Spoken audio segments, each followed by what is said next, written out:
사무엘상 11장 1절에서 11절 말씀을 제가 봉독하겠습니다. 암몬 사람 나하스가 올라와서 길르앗 야베스에 맞서 진침에 야베스 모든 사람들이 나하스에게 이르되 우리와 언약하자 그리하면 우리가 너를 섬기리라 하니 암몬 사람 나하스가 그들에게 이르되 내가 너희 오른 눈을 다 빼야 너희와 언약하리라. 내가 온 이스라엘을 이같이 모욕하리라. 야베스 장로들이 그에게 이르되 우리에게 이레 동안 말미를 주어 우리가 이스라엘 온 지역의 전령들을 보내게 하라. 만일 우리를 구원할 자가 없으면 내게 나아가리라 하니라. 이에 전령들이 사울이 사는 기브아에 이르러 이 말을 백성에게 전하매 모든 백성이 소리를 높여 울더니 마침 사울이 밭에서 소를 몰고 오다가 이르되 백성이 무슨 일로 우느냐 하니 그들이 야베스 사람의 말을 전하니라. 사울이 이 말을 들을 때에 하나님의 영에게 크게 감동되매 그의 노가 크게 일어나 한 켜리에 소를 잡아 각을 뜨고 전령들의 손으로 그것을 이스라엘 모든 지역에 두루 보내어 이르되 누구든지 나와서 사울과 사무엘을 따르지 아니하면 그의 소들도 이와 같이 하리라 하였더니 여호와의 두려움이 백성에게 임하매 그들이 한 사람 같이 나온지라. 사울이 베색에서 그들의 수를 세어보니 이스라엘 자손이 30만 명이요 유다 사람이 3만 명이더라. 무리가 와 있는 전령들에게 이르되 너희는 길르앗 야베스 사람에게 이같이 이르기를 내일 해가 더울 때에 너희가 구원을 받으리라 하라. 전령들이 돌아가서 야베스 사람들에게 전하매 그들이 기뻐하니라. 야베스 사람들이 이에 이르되 우리가 내일 너희에게 나아가리니 너희 생각에 좋을 대로 우리에게 다 행하라 하니라. 이튿날 사울이 백성을 3대로 나누고 새벽에 적진 한가운데로 들어가서 날이 더울 때까지 암몬 사람들을 치매 남은 자가 다 흩어져서 둘도 함께 한 자가 없었더라. 아멘. 자, 10장 말씀에서 하나님께서 사울을 모든 이 백성들 앞에서 왕으로 선택하셨습니다. 자, 이제 사울은 왕이 되었기 때문에 왕으로서 나라를 정비해야 되고 나라의 모든 기반을 세워 나가야 됩니다. 관리도 세우고 또 세금 제도도 만들고 군대도 조직하고 정치도 해야 됩니다. 자, 정말 할 일이 많지요. 너무너무 많습니다. 그런데 지금 사울 왕은 무엇을 하고 있습니까? 원래 왕이 무엇을 해야 됩니까? 자, 보좌에 앉아서 여봐라 하고 폼 잡고 명령해서 나라를 다스려야 되는데 그런데 사울은 그게 아니라 11장 5절 말씀을 보면 사울이 뭐 소들의 왕도 아니고 소 몰고 농사 짓고 있습니다. 여러분 지금 그런 왕의 즉위식을 했습니까? 안 했습니까? 안 했습니다. 즉위식을 했다는 말이 없습니다. 여러분 먼저 하나님께서 어떤 관점에서 이 11장 말씀을 우리에게 주시는지를 알아야 됩니다. 자, 11장 1절에서 암몬 사람 나하스가 쳐들어왔는데 자, 야베스 장로들이 나가서 협상을 합니다. 전쟁 협상. 여러분 지금 이스라엘이 왜 왕을 구했습니까? 재판, 전쟁을 해달라고.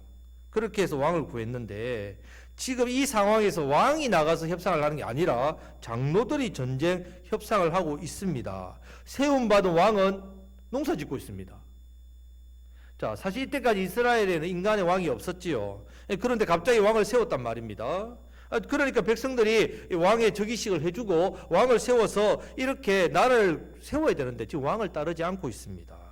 결론적으로 말해서 지금 사울이 왕의 직무를 하지 못하는 이유는 모든 백성들이 즉위식도 안 해주고 또 왕을 따르지 않았다는 말이에요. 그 이유가 마음에 들지 않기 때문에. 사울이 마음에 들지 않았습니다. 지금 이스라엘 백성들이 원했던 왕은 정말 카리스마가 넘치는 강력한 왕, 전쟁이 일어나면 앞장서서 싸워주는 왕, 자신들을 지켜주고 보호해주는 왕. 그런데 왕을 세워놓고 보니까 허우대는 크고 멀쩡합니다. 제비를 뽑아서 세웠는데 그 사람이 어디 갔어요? 찾다 보니 저 진 보따리 뒤에 숨어 있는데요. 여러분 그런 모습을 보면서 저 인간이 무슨 우리 이스라엘을 구원하느냐 그러면서 어떤 불량배가 멸시하고 예물을 바치지 않았댔습니다. 그냥 인간적으로 보면 사울은 물러 빠진 사람, 그냥 착해 빠진 사람입니다. 자, 그런데 11장 12절 말씀을 보면요. 백성이 사무엘에게 이르되 사울이 어찌 우리를 다스리겠느냐 한 자가 누구이니까 그를 끌어내소서 우리가 죽이겠다 이렇게 합니다. 그러면 그 전에 사울이 왕인 것을 인정하지 않았던 사람들이 많았다는 증거입니다. 자, 결국 하나님께서 직접 선택해 주신 사울을 왕으로 세우지 않은 이유, 자신들이 생각했던 왕의 스타일이 아니란 말이죠. 왕의 모습, 왕의 기준, 왕의 자격, 그것에 뭔가 부족하다는 생각이 들었기 때문에 그 왕을 인정하지 않았단 말이에요. 겉으로 봐도 박력도 없고 카리스마도 없고 리더십도 없고 농사짓는 사람. 그러면 사울은 왜 가만히 있습니까? 백성들이 그러면 나는 사무엘이 하나님 선택해서 기름 부은 사람이고 세 가지 징조도 있고 이렇게 제비도 뽑혀서 왕이 됐는데 왜 나에게 이렇게 왕으로 인정해 주지 않습니까? 라고 해야 되는데 지난주 말씀에서 침묵 속에 뭐가 있다고요? 하나님의 은혜가 있다 했습니다. 자, 사울이 이걸 알았단 말입니다. 그래서 오늘 이 부분에 대해서 말씀을 더 깊이 보겠습니다. 분명히 10장 26절 말씀을 보면 사울도 기브와 자기 집으로 갈 때 마음이 하나님께 감동된 유력한 자들과 함께 갔다 했습니다. 자, 유력한 자들이 어떤 자? 돈이 있고 사회적인 지위가 있고 권력이 있는 사람입니다. 자, 이런 사람이 사울을 따랐으면 사울이 어떻게 됩니까? 이런 사람을 좀 움직여서 자, 우리가 이제 나라를 세워봅시다. 자, 그렇게 해야 되는데 사울이 그렇게 하지 않았단 말입니다. 그냥 자기가 있던 자리에 가서 여전히 소몰고 농사짓고 있었습니다. 자, 그렇게 한 이유를 크게 두 가지로 볼 수 있습니다. 첫 번째는 앞에서 말한 대로 백성들이 자신을 신뢰하지 않다는 걸 사울이 느끼는 거죠. 내가 선택받았지만 아직 백성으로부터 왕에 대한 어떤 정명, 인정을 못 받았다는 걸 알았단 말입니다. 그리고 둘째는 그동안 사울이 침묵했던 이유입니다. 바로 자신을 왕으로 선택한 것이 사람이 아니라 누구라고요? 하나님이시라는 걸 알았단 말이에요. 확실히 믿었습니다. 자, 이것을 바로 하나님의 섭리를 믿는 사람이다. 이런 표현. 하나님의 섭리를 사울이 믿었단 말이에요. 하나님의 섭리를. 자, 이어서 하나님의 섭리를 믿는 사람은요, 자신의 힘으로 자기가 왕의 자리를 만들지 않습니다. 자신의 권력으로 사람들을 이끌어서 뭔가 그렇게 노력하지 않는단 말이에요. 왜? 하나님의 섭리를 믿으니까. 하나님께서 다 그렇게 역사하신다. 왜냐하면 하나님의 섭리는 반드시 하나님의 이끌어 주심으로 이어집니다. 자, 하나님의 섭리를 믿는 사람은 하나님의 때가 되면 반드시 어떻게 해요? 하나님께서 자연스럽게 사울을 왕의 사명을 잘, 직무를 잘 감당할 수 있도록 세워주시고 이끌어 주시고 도와주시는 것을 믿기 때문에 그렇습니다. 사울이 그렇다면 하나님께서 사람들로부터 왕으로 내가 인정받도록 하나님 분명히 하실 것이고 그리고 주어진 왕의 직무 사명도 하나님 잘 감당하게 또 이끌어 주실 것을 믿었기 때문에 그는 잠잠히 기다렸단 말입니다. 억지로 저기식을 왜 안 해주느냐? 그렇게 할 필요도 없고 사람들을 모아놓고 우리가 나라를 한번 잘 해봅시다. 이렇게 할 필요 없었단 말입니다. 자, 사사기 9장에 보면 아비멜렉이라는 사람이 나오는데 이 사람은 자기 스스로 왕이 되겠다고 그냥 설치다가 결국 망하겠습니다. 하지만 사울은 하나님이 세워주시기를 믿고 기다렸단 말입니다. 물론 이미 내적으로 그리고 외적인 제비뽑기를 통해서 왕이 된 징조를 보여주셨습니다. 그렇기 때문에 그 때를 기다리는 겁니다. 왜? 하나님의 섭리가 분명하니까. 자, 그래서 오늘 말씀의 제목이 중요합니다. 자, 따라 하시겠습니다. 하나님의 섭리와 이끌어 주심. 자, 오늘 이 말씀을 통해서 이 부분을 꼭 기억하시길 바랍니다. 섭리와 이끌어 주심. 자, 그래서 우리가 계속해서 사무엘상 말씀을 보고 있습니다. 9장에서 11장까지 보면 사울에 대해서 첫 번째는 사울을 선택한 것이 하나님의 섭리라는 것. 우리가 그동안 9장, 10장을 통해서 함께 말씀을 나누었습니다. 그러면 오늘 11장에서는 이제 사울의 걸음을 어떻게 해요? 하나님께서 이끌어 주시는 내용이 나옵니다. 저와 여러분들 인생도 마찬가지입니다. 하나님 섭리대로 하나님 인도하시죠. 그걸 믿는 사람은 하나님께서 그 사람을 어떻게 한다고요? 이끌어 주신다는 말입니다. 이 사실을 믿고 나아가야만 하나님께서 저와 여러분 인생의 걸음을 이끌어 주심을 깨닫게 됩니다. 아, 하나님께서 여기까지 인도하셨구나. 나를 이끌어 주고 계시구나. 그렇게 해야만 하나님께서 내 인생을 책임져 주신단 말이에요. 그렇게 믿고 나아가야만 베풀어 주시는 은혜를 내가 누리며 살 수 있게 됩니다. 그런데 여러분 이 사실을 믿지 않게 되면 어떤 일이 일어나느냐? 내가 하나님보다 앞서 행하게 됩니다. 자꾸. 내가 이 사실 하나님 섭리고 이끌어 주시는 사실을 내가 믿지 않으면 자꾸 내가 하나님보다 앞섭니다. 하나님보다. 그러면 반드시 실패하고 무너집니다. 처음에는 내가 하니까 잘 되는 것 같습니다. 하지만 결국 뒤가 안 좋고 결국 끝이 망한다는 말입니다. 그런 사람은 하나님께서 주시는 말씀도 순종하지 않습니다. 결국 하나님보다 앞서가는 삶이 죄가 된다면 그 죄의 열매가 넘치게 됩니다. 그러면 하나님께서 그 인생을 때리시죠. 때리신다는 말입니다. 지금 사울처럼 침묵하고 하나님의 섭리와 하나님의 이끌어 주심을 믿어야 됩니다. 왜냐하면 때가 되면요 다 세워주시기 때문에, 하나님 역사하시기 때문에 그렇습니다. 이렇게 사울을 자신이 먼저 행하지 않았습니다. 기다렸단 말이에요. 하나님보다 앞서가지 않았습니다. 하나님 이끄시는 대로 따라갔다는 말입니다. 그런 가운데 지금 하나님께서 역사하시는 겁니다. 지금 역사를 하고 계십니다. 자, 이것이 바로 성경적인 성도의 삶의 모습입니다. 성도는 내가 어떤 뜻과 목표가 생기면요 그것을 향해서 내가 열심을 내서 달려가는 것, 그런 것이 아닙니다. 내게 주어진 이 뜻과 목표에 대해서, 목표나 어떤 꿈에 대해서 하나님께서 어떻게 이끌어 주시는가를 바라봅니다. 그리고 하나님보다 앞서지 않고 하나님과 동행합니다. 함께 동행. 이것을 중요하게 생각합니다. 이제 11장 말씀에서 하나님의 섭리와 이끌어 주심을 믿고 기다리는 사울을 위해서 하나님께서 어떻게 왕으로 인정받게 해주시고 세워주시는가를 오늘 보여주고 있습니다. 자, 다 같이 1절 말씀을 읽겠습니다. 암몬 사람 나하스가 올라와서 길르앗 야베스에 맞서 진침해 야베스 모든 사람들이 나하스에게 이르되 우리와 언약하자, 그리하면 우리가 너를 섬기리라 하니. 첫 번째는 암몬 자손이 길르앗 야베스로 쳐들어오게 했단 말입니다. 자, 길르앗 야베스 사람들의 특징이 있습니다. 기복신앙이고요, 이기적입니다. 자, 초장이 좋은 것에 눈이 멀어가지고 약속의 땅인 가나안 땅으로 안 들어갑니다. 우리 여기에 좀 머물고 살게 해주십시오.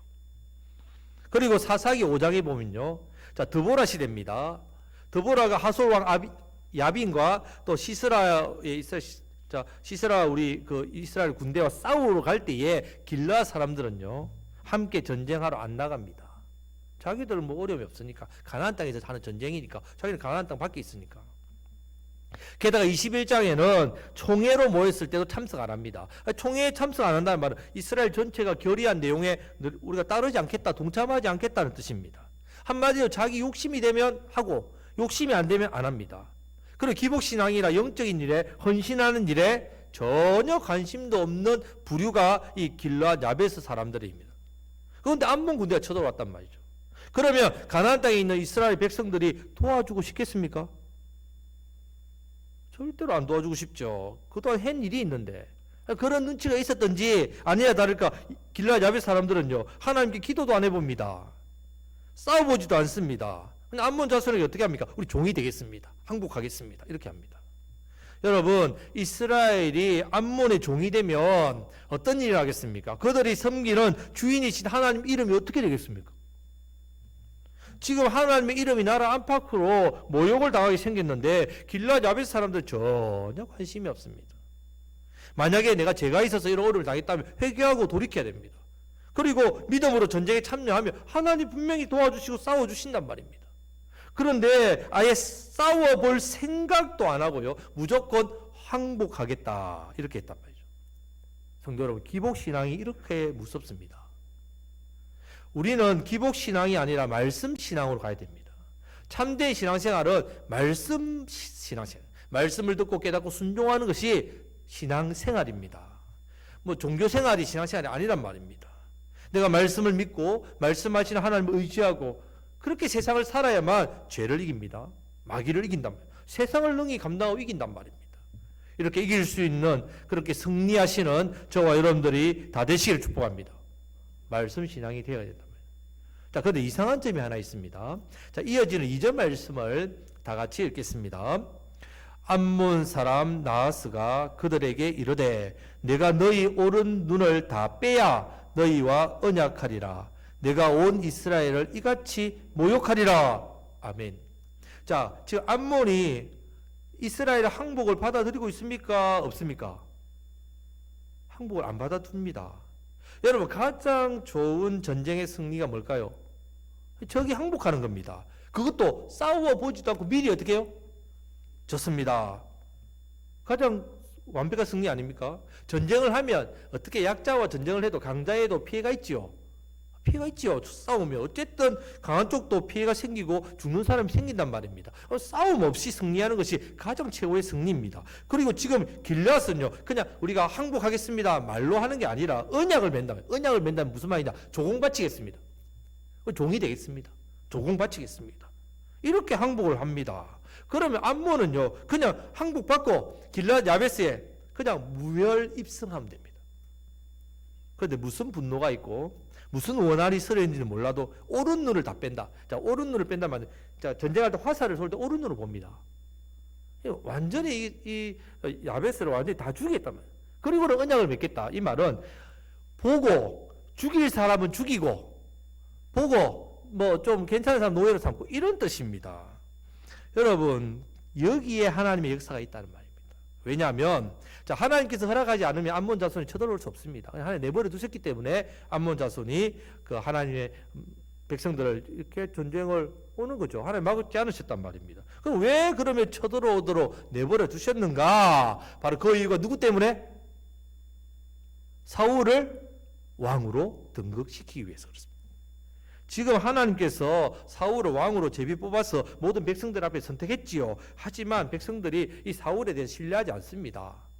왕으로 즉위식도 안 하고 인정도 안 하고 있단 말입니다. 그래서 이 전쟁에서 놀라운 승리를 이기게 해서 백성들이 사울을 왕으로 인정하고 따르게 하기 위해서 이 전쟁을 그냥 막지 않고 허락하셨단 말입니다. 자, 그러니까 암몬이 쳐들어오게 내버려 둔 것은 하나님의 간섭이고 하나님의 섭리란 말입니다. 자, 그리고 한 가지 더. 여러분, 지금 항복한다고 해서 받아주면 전쟁이 있겠습니까? 없겠습니까? 없지요. 예. 그러면 사울이 왕으로 높임받을 수 있는 기회가 없어집니다. 그래서 그 암몬의 완악한 마음, 이 마음을 그대로 내버려둬서 이런 항복도 받아들이지 않겠다는 말입니다. 이 일도 이상한 일이죠. 자, 이 모든 일이 바로 침묵하고 잠잠히 하나님의 섭리와 이끌어 주심을 믿고 기다리는 사울에게 주시는 첫 번째 하나님께서 앞서 행하시는 일입니다. 앞서 행하신 일. 자, 이제 이 사울의 이 믿음에 대해서 앞서 행하시는 하나님의 두 번째 역사가 나옵니다. 자, 3절 말씀을 다 같이 읽겠습니다. 야베스 장로들이 그에게 이르되 우리에게 이레 동안 말미를 주어 우리가 이스라엘 온 지역에 전령들을 보내게 하라. 만일 우리를 구원할 자가 없으면 내게 나아가리라 하니라. 지금 야베스 장로들이 자신들이 항복하는 것을 이 암몬이 거절을 하니까요, 전령을 보내가지고 이런 요청을 합니다. 뭐라고 하느냐? 우리가 전령들을 이스라엘에 다 보내가지고 온 지역에 보내서 우리를 좀 도와달라고 그렇게 요청하면 그 요청하는 사람들 중에 그랬는데도 없으면 어떻게 해요? 당신 마음대로 하십시오. 7일 동안의 시간을 달라고 말합니다. 여러분, 지금 한번 이런 말도 안 되는 요청을 적에게 하는 야베스 장로들이나 이런 요청에 대해서 또 허락을 해줍니다. 암몬이. 여러분, 세상에 이런 비상식적인 전쟁이 어디 있습니까? 여러분, 전쟁을 쳐들어갔는데 그 성에서 일주일만 시간 주시면 우리가 원군을 좀 청해가지고 좀 그분들이 오면 만약에 오면 우리 전쟁하고 그분들이 안 오면 우리가 항복 다시 시키도록 하겠습니다. 그 어느 적이 여러분 그렇게 기다리겠습니다. 일주일 시간 드릴게요. 말도 안 되지요. 여러분, 이 말도 안 되는데 왜 암몬이 이것을 허락해 줬을까? 한번 생각해 보면요, 그만큼 암몬이 자신이 있었단 말이죠. 이스라엘 온 사람 다 모여봐라. 다 죽일 수 있다. 우리 그만큼 강력하다. 교만, 아주 엄청난 교만에 빠져 있는 거죠, 암몬이. 근데 여러분, 이건 하나님의 역사의 관점에서 보면요, 왜 이런 비상식적인 일이 이렇게 진행되고 있겠습니까? 이 소식을 누가 들어야 되기 때문에? 사울이 들어야 되는 거다. 사울이 이 소식을 들어야 되기 때문에 이런 비상식적인 일이 일어나는 겁니다. 여러분, 역사의 흐름은요, 하나님께서 하나님 자녀 백성을 통해서 하십니다. 하나님의 역사란 말입니다. 히스토리, 그의 역사, 그의 이야기, 이것이 역사입니다. 하나님의 역사란 말입니다. 하나님께서 모든 일의 역사의 주관자 되신다. 자, 4절 5절 말씀을 다 같이 읽겠습니다. 이에 전령들이 사울이 사는 기브야에 이르러 이 말을 백성에게 전하매 모든 백성이 소리를 높여 울더니 마침 사울이 밭에서 소를 몰고 오다가 이르되 백성이 무슨 일로 우느냐 하니 그들이 야베스 사람의 말을 전하니라. 아멘. 여러분, 이 말씀에서 가장 눈에 띄는 한 단어가 있습니다. 뭘까요? 제가 표시를 아주 정확하게 해놨죠. 다 같이 하겠습니다. 마침. 마침. 우리가 성경을 읽을 때 여러분 이 마침이라는 단어가 나오면요, 형광펜으로 꼭 표시를 해두시기를 바랍니다. 왜냐하면요, 이 단어 뒤에는 반드시 하나님의 역사가 이어지기 때문에 그렇습니다. 자, 지금 마치 사울이 옵니다. 자, 룻기 2장 4절 말씀해 보면요, 마침 보아스가 베들레헴에서부터 와서 배를 베는 자들에게 이르되 이랬습니다. 여기서도 마침 보아스가 오니까 뒤에 룻이 복을 받는 겁니다. 자, 앞부분 우리 9장 14절에서도 보면 나옵니다. 마침 산당으로 올라가려고 마주 나오더라. 사무엘이 마침 오고 사울이 만난, 사울이 또 어떻게 하면 역사가 일어났죠. 자, 사무엘상 17장 20절에 보면요, 다윗이 아침에 일찍 일어나서 양을 지키는 자에게 맡기고 이새가 명령한 대로 가지고 가서 진영에 이른적 마침 군대가 전장에 나와서 싸우려고 고함치매요. 이렇게 됐습니다. 마침 군대가 나왔다면 이후에 다윗이 골리앗을 죽입니다. 하나님의 역사가 일어난단 말이에요. 자, 이렇게 하나님의 섭리와 이끌어 주심을 믿고 기다리는 사람에게는 마침의 은혜가 있다. 마침의 은혜. 마침 사울이 밭에서 소를 몰고 옵니다. 그리고 백성들이 무슨 일로 우느냐 이렇게 묻습니다. 그리고 야베스 사람들 말을 전합니다. 이것이 바로 침묵하고 잠잠히 하나님의 섭리와 하나님의 이끌어 주심을 믿고 기다리는 사울에게 하나님께서 앞서 행해 주시는 두 번째 일이란 말입니다. 마침의 은혜를 누리시기를 주님의 이름으로 축복합니다. 아멘. 자, 이제 세 번째, 하나님께서 사울을 왕으로 세우시기 위해서 놀라운 일을 행하시는 부분이 나옵니다. 자, 6절 7절 말씀을 다 같이 읽겠습니다.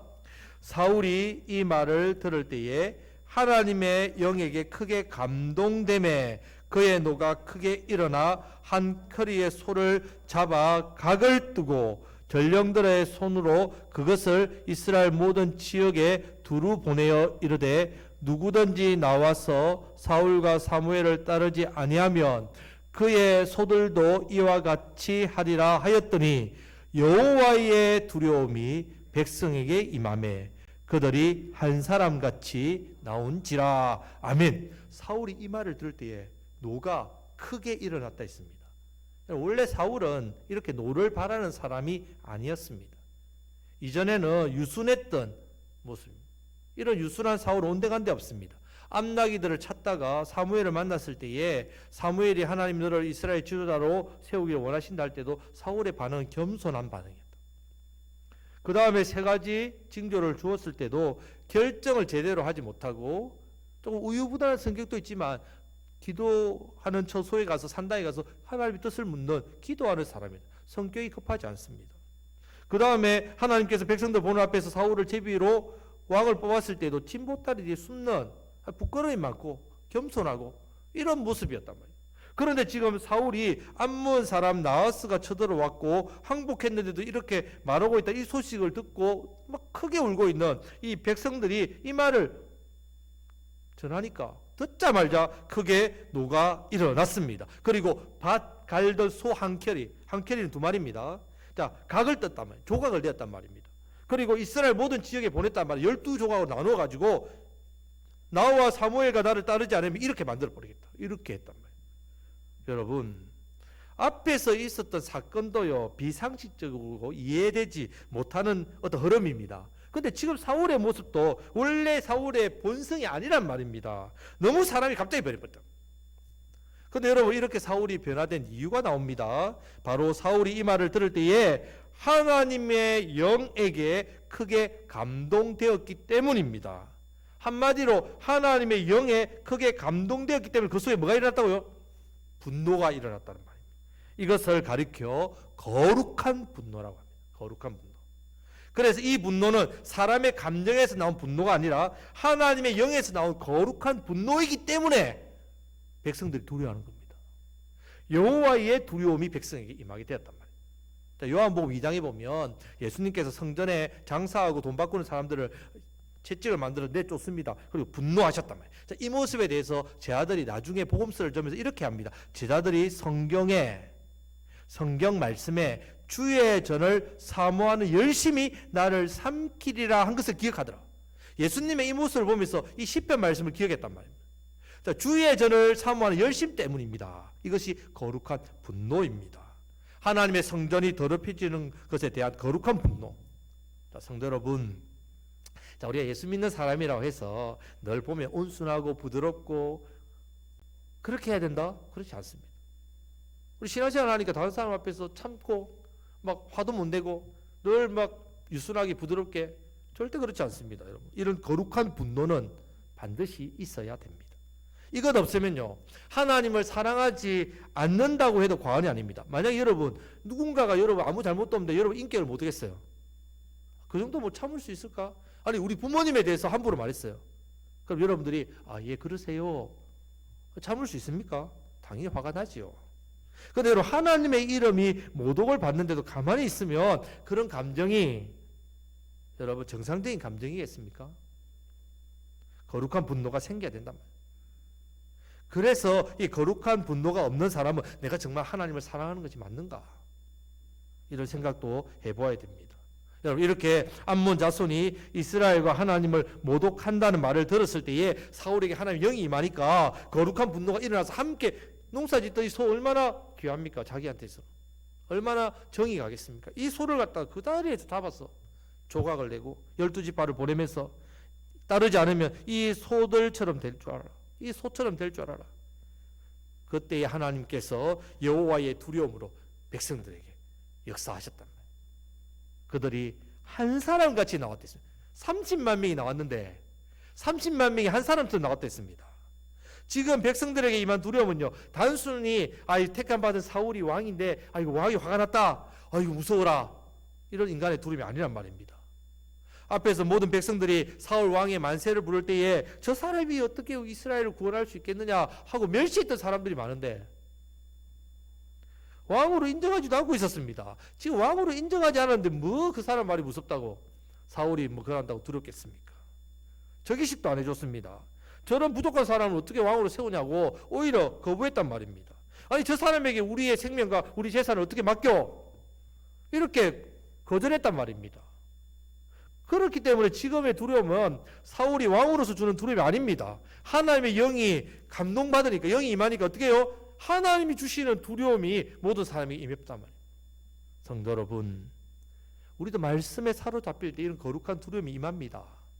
이 두려움이 우리에게 복이란 말이에요. 말씀을 들을 때 이 말씀 앞에서 내가 두려움이 생긴다. 하나님 앞에서 경외한 마음이 생긴다. 엎드리게 된단 말입니다. 이것은 우리에게 너무나도 큰 복입니다. 지금 이 두려움이 임하니까 백성들이 한 사람 나오듯이 다 모였습니다. 8절 말씀에 모인 수가 30만 명. 여러분, 이것이 바로 침묵하고 잠잠히 하나님의 섭리와 이끌어 주심을 믿고 기다리는 사울에게 주시는 세 번째 하나님께서 앞서 행하시는 일입니다. 성도 여러분, 우리도 마찬가지입니다. 자, 하나님의 섭리와 이끌어 주심을 믿고 기다리면 우리 안에 계신 성령님께서 우리에게 감동을 주십니다. 우리 안에 계신 성령님께서 은혜를 주십니다. 능력을 주십니다. 그래서 내게 주어진 삶, 내게 주어진 사명, 직무를 더 잘 감당하고 더 잘 되도록 형통하도록 복을 주신단 말이에요. 이것이 바로 성도의 하나님의 섭리와 이끌어 주심을 믿고 사는 성도의 바른 모습입니다. 이것을 우리가 성령 충만이라고 합니다. 성령 충만. 성령 충만하시기를 축복합니다. 아멘. 자, 결론적으로 11절 말씀에서 암몬 사람들을 쳤는데 남은 자가 다 흩어졌는데 둘이 함께 한 자가 없다고요. 혼자서 도망다니고 둘이 함께 못했다. 다 죽었다. 뿐만 아닙니다. 14절 15절 말씀을 한번 다 같이 읽겠습니다. 자, 14절 15절 말씀입니다. 사무엘이 백성에게 이르되 오라, 우리가 길갈로 가서 나라를 새롭게 하자. 모든 백성이 길갈로 가서 거기서 여호와 앞에서 사울을 왕으로 삼고 길갈에서 여호와 앞에 화목제를 드리고 사울과 이스라엘 모든 사람이 거기서 크게 기뻐하니라. 할렐루야. 아멘. 사무엘이 백성을 모읍니다. 길갈로 수도로 세웁니다. 나라를 새롭게 하고 왕의 즉위식을 합니다. 하나님 앞에 즉위식 예배를 드리고 백성들과 한목 제물을 나누고 백성들이 사울을 하나님께서 세운 왕으로 받아들이고 있고 기뻐합니다. 크게 기뻐합니다. 엄청나게 놀라 기뻐합니다. 이렇게 하나님의 섭리와 이끌어 주심을 믿고 나아간 사울을 왕으로 하나님께서 세워 주시기 위해서 이렇게 하나님께서 앞서 놀랍게 역사해 주셨단 말입니다. 저와 여러분들 삶과도 마찬가지입니다. 이 놀라운 은혜가 있으시기를 축복합니다. 하나님 앞서 행해 주신다면 우리를 위해서. 내가 애쓰고 노력하고 열심을 내어서 이루었구나 이것이 아니란 말이에요. 하나님께서 앞서 행해 주십니다. 말씀 맺겠습니다. 성도 여러분, 사울처럼 하나님께서 동일하게 저와 여러분들 삶에서 또 섭리하시고 이끌어 주십니다. 이끌어 주십니다. 이 사실을 믿으셔야 됩니다. 거저 되는 일, 우연히 되는 일 절대로 없습니다, 여러분. 이 모든 것이 다 하나님의 섭리 안에 있습니다. 자, 이제 우리도 이 하나님의 섭리와 이끌어 주심을 믿고 나아가면 하나님께서 앞서 행하시고 앞서 역사해 주십니다. 그리고 마침의 은혜, 정말 때에 맞는 은혜, 필요한 은혜, 딱 정말 놀랍게 맞는 그 은혜를 주신단 말입니다. 무엇보다 내 안에 계신 성령님께서 어떻게 해요? 감동 주시고 은혜 주시고 능력 주시고 내 삶을 그래서 복되게 하시고 내 주어진 직무와 사명과 또 생업을 더 잘 감당하게 하신단 말이에요. 내가 애쓰고 노력해서 한 것이 아니라 하나님 다 하셨네요. 하나님께 놀랍게 해주셨네요. 하나님께서 먼저 얘기해 주셨습니다. 기적입니다. 이런 고백을 합니다. 하나님 섭리와 하나님 이끌어 주심을 더욱더 믿고 신뢰하심으로 내 삶에 하나님 다 하셨기 때문에 이제 이 고백을 통해서 이 믿음을 통해서 세상을 이깁니다. 죄와 마귀의 권세를 이깁니다. 승리하는 참된 믿음의 승리자, 믿음의 사람으로 나아가게 됩니다. 이 은혜가 있으시기를 주님의 이름으로 축복합니다. 이번 한 주도 이 은혜를 누리시면서 주어진 생명의 사명, 특별히 우리에게 맡겨진 영혼도 마찬가지입니다. 우연히 그 영혼을 맡겨준 게 아닙니다. 여러분들이 주변에 내가 참 전도해야 되고 이분이 예수 믿어야 되는데 생각나는 분 하나님 주신 사람이에요. 섭리 가운데 있단 말이에요. 그러면 이분을 어떻게 해요? 주님께서 이끌어 주시는 것도 우리 하나님 하신단 말이에요. 그럼 우리 어떻게 해야 됩니까? 순종해서 이분을 위해 기도하고 섬겨야 된단 말이에요. 이 영혼의 사명을 더욱더 잘 감당하시는 저와 여러분들이 다 되시기를 우리 주님의 이름으로 축복합니다. 아멘.